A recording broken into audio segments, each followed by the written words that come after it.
Hi, my name is Claudia Brown Coulter with Brown & Culture. I'm a divorce mediator and I help you create a customized divorce so that you can uncouple consciously and respectfully. So right now I'm hoping that I'm live. I'm trying to see. Okay, it's not blue. Good. Hopefully there's sound. All right. So today, if you are joining me live, please go ahead below. And if you are watching the replay, go ahead and hashtag replay. And as always, I check your comments. So if you've got a question or a concern, put it down below so I know how I can help you. Today, I want to talk about a spouse that is stalling the divorce. So sometimes in divorces, one of the spouses might really want the divorce and the other spouse might stall. Although there are some weird situations where that spouse really does want the divorce and they stall anyway. I know, it's crazy. I know. Anyway, I was talking to a colleague who filed for divorce last year, and I haven't seen him since the pandemic. So I finally text him, and I'm like, dude, you divorced yet? No, I think it's been about a year yet now, not divorced. Talked to a couple clients on the phone, 2-3 years. Lawyers quitting, spouses stalling, not paying bills, not divorced. So it's really, really frustrating. So this is going to be a quick video, but I wanted to go over some typical ways that spouses may stall and why they might stall and what you can do to help yourself. You can only control you, right? And you are getting a divorce. So the two that became one in a marriage is about to be two again. So all you can do is control you. Okay, so they might reschedule important meetings or court dates at the last minute due to health reasons. You know, they might have a cold. I can't go. They might, if you mail, I have seen this a few times. If you decide to mail your divorce petition as a service and have them sign, yes, I served you. I received this service. I received this petition. They may stall and not sign that and act like they didn't get it. They may actively dodge the process server and avoid being served to not start that clock.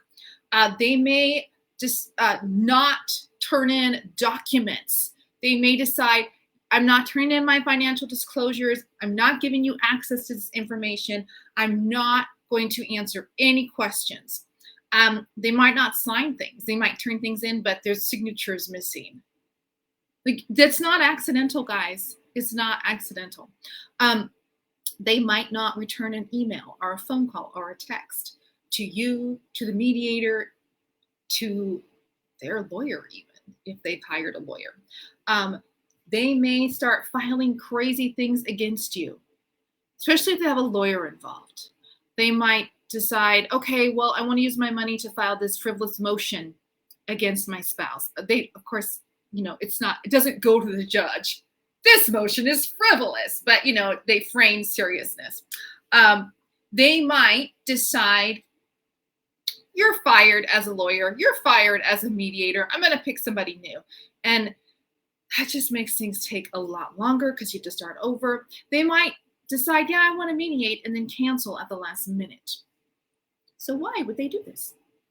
They might be unhappy about the divorce. Now, they may not be trying to get you back. They may not be unhappy in that way, like, oh, baby, please, let's get back together. They might not be unhappy in that way. They might just be feeling like they were kicked to the curb, for lack of a better term. So I'm going to bring out the 90s. You just kicked them to the curb by filing for divorce. Even if it was time and you just were like, I'm done, I'm filing, you've talked about this. So people get their feelings hurt, which is totally understandable. It might not be understandable to you because you're looking at things from your side and you're seeing their behavior. Sometimes we don't always see our own behavior. So while it's understandable to you, it might not be understandable to them because they're not seeing their behavior. So they may be really unhappy about it. They might feel, especially if there's somebody who's narcissistic and they've already discarded you, they have already had an affair, they've got somebody waiting in the wings, but they don't want the divorce because it makes them look bad. It has nothing to do with you. They don't still want to be with you. So And it could just be that they are embarrassed, narcissist or not. They could just be embarrassed by the divorce. And so they are trying to avoid it. They also could be trying to get back at you, like, oh, well, I'm just going to make this take as long as humanly possible and bleed you dry and inflict as much pain as possible on you because I'm hurt that you want a divorce. So I'm just going to drag this out and I'm not going to give you what you want. So it could be punishment. It could be revenge. Maybe you did something in the marriage and you're just like, I don't want to be married anymore. I did something that was unethical or even immoral, but I'm going to correct my wrongs by getting out of this marriage. Well, the person may still want to punish you for whatever crimes you did. Okay, whether that's valid or not, that is what they're feeling inside, that they want to punish you. They could be nervous that if I divorce this person, where will I live? Who will support me? I have been a stay-at-home mom, or my wife has been working so that I can finish my way through school. And how will I do that? I've got 6 months left, and now she wants a divorce. Where am I going to live?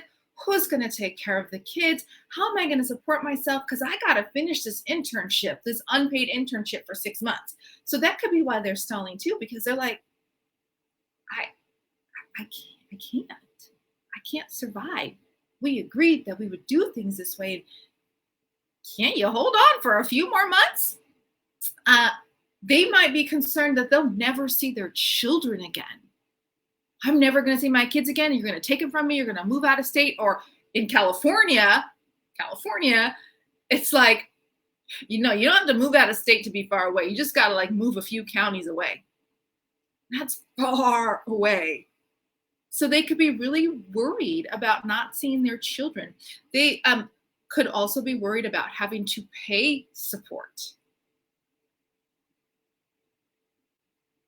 I mean, whether they should be or not, the other thing you need to think about is, especially if you're somebody who needs support, is now you have two people, whether you work or not, there's two people living in one house. And now there's going to be two people living in two houses. So that's extra money. So divorce is always thin when you are money is always thin when you're going through a divorce. It is always tight. Always. Even if it was just a one income household, or if it was a 2-income household, because now you got to split that money. So people could be genuinely worried about that. Also, people could be hoping for financial gain. I know this is, I don't share anything that's confidential, guys, but I do know this one situation where this husband was holding out on his wife. He did not want a divorce because he was waiting for a huge settlement from her because she made so much more money. And it was a long, drawn out process. And there were forensic accountants involved. It was very, very, very expensive. And finally, they did settle. And yes, he got a huge sum of money, but he was dragging it out. And she was just done. We did have a little party. She brought cupcakes when her divorce was finalized. It was kind of fun because, divorce is always sad, but gosh, when it takes so long, how do you not throw a party? How do you not? I'm done. We finalized this. So what can you do? What can you do to help your own sanity? So what you can do is be ready to negotiate. Use this time that they're stalling to really think about what you want, what you don't want, what you're willing to give up, what you're willing to fight for. Don't tell them that, but know exactly what it is you want. And chances are that time can do two different things to you. It can harden you and make you so mad that you refuse to negotiate and just are incalcitrant. Is that the right word? Or is it recalcitrant? Oh, well, it's too late to find out now. I'm sure somebody let me know.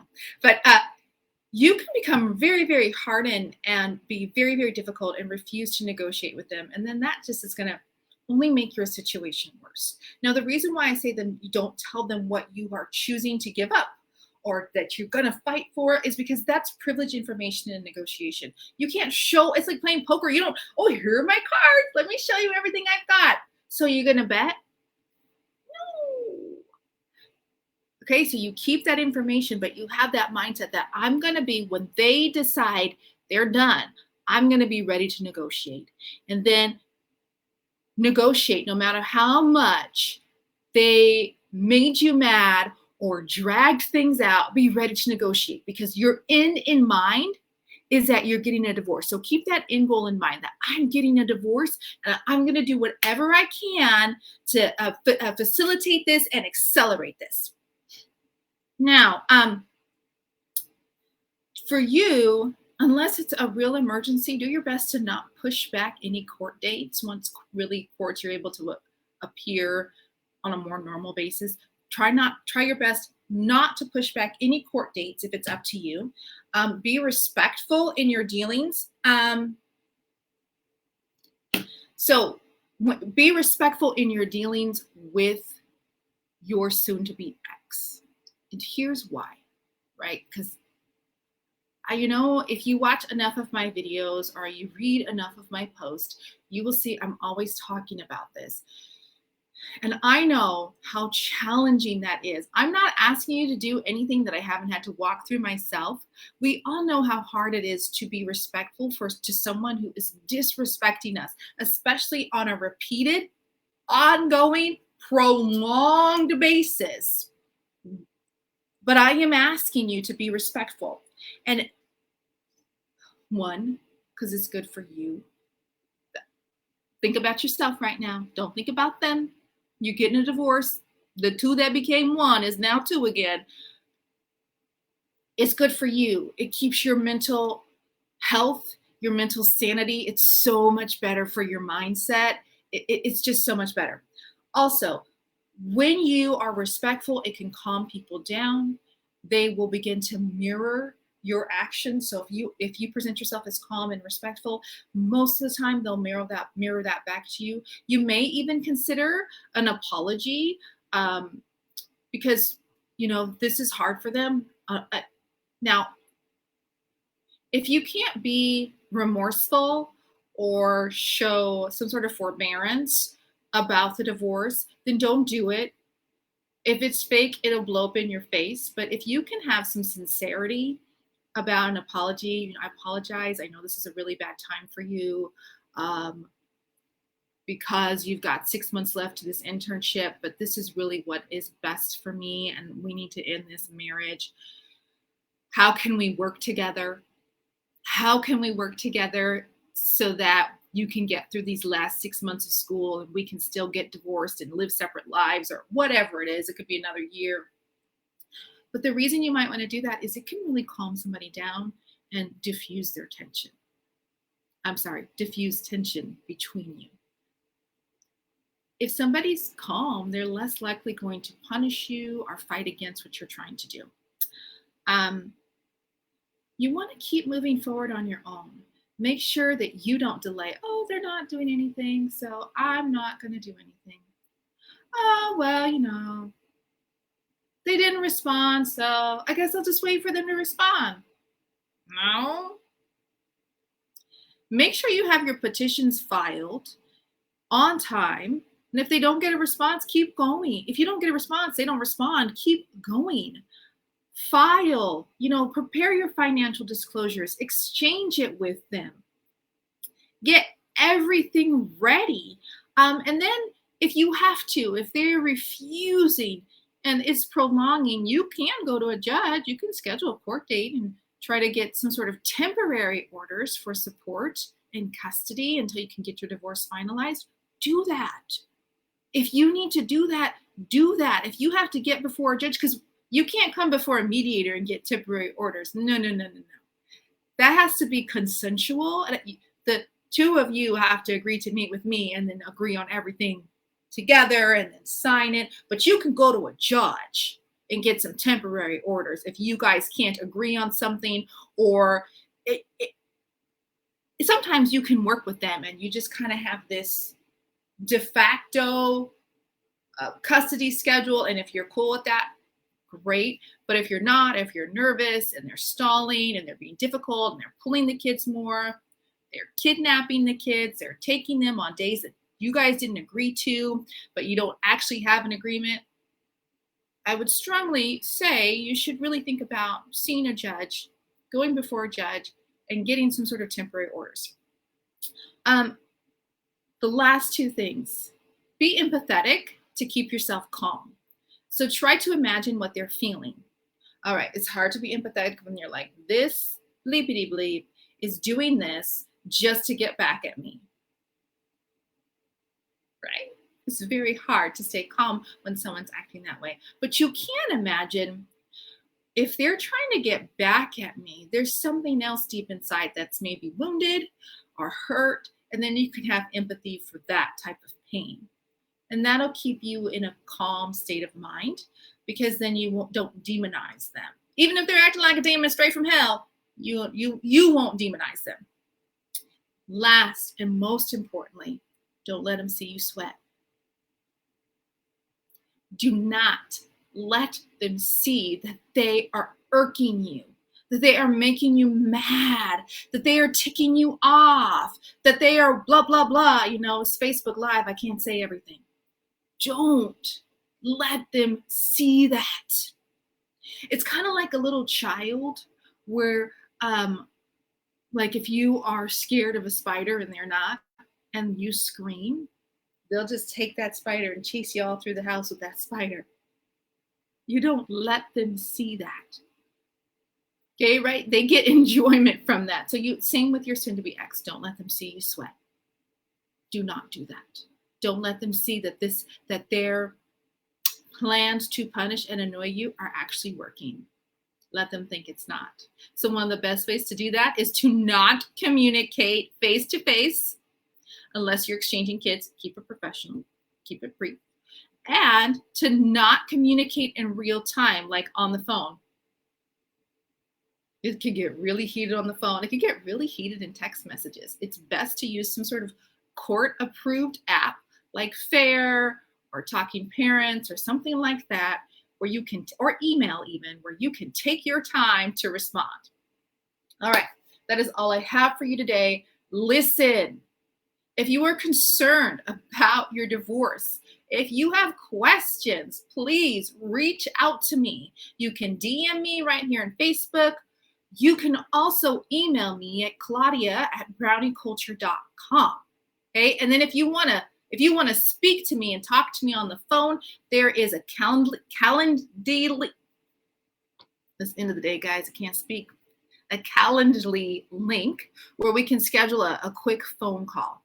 All right. So if that's something you're interested in, please reach out to me so that you, me, and your soon-to-be ex can jump on Zoom and help you. Let's get this divorce done.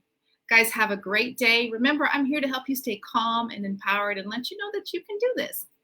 You can do this. All right. Have a great day. I'll see you guys next Monday. And hey, Halloween is coming. It's my favorite holiday. So I'm going to tell you now, happy Halloween.